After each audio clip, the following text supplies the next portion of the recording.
Last Week Tonight with John Oliver. Corn, subsidies, and more. The May 19 episode of Last Week Tonight with John Oliver had an opportunity to discuss a lot of current events, and then corn. Seriously, corn. For whatever reason, though, we were more intrigued with this main segment than some others that we have seen as of late. What's the reason for that? Well, cornfields are pretty omnipresent when it comes to U.S. society, and it is about as common an ingredient as you are going to find in pretty much everything.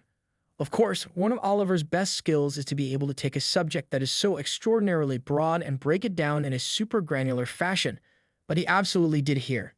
After all, there was a discussion here about subsidies, drawing revenue, the environmental impact, and a whole lot more. Did you know that corn uses more fertilizer than any other major U.S. crops? Yes, absolutely. The funniest thing about this entire segment is having Oliver, a British man who would probably joke himself about being as far away from a farmer as possible, educate all of us about a subject we should know more about.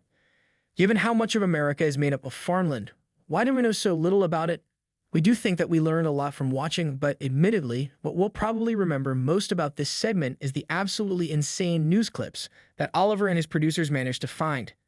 You see, for a lot of other shows out there, the only way for them to make people care about subjects like this is to be as crazy as possible.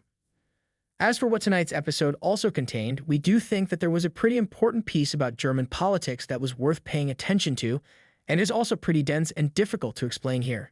Let's just say this. Those who do not listen to the mistakes of the past are doomed to repeat them. What did you think about the May 19 episode of Last Week Tonight with John Oliver? Share right now in the attached comments.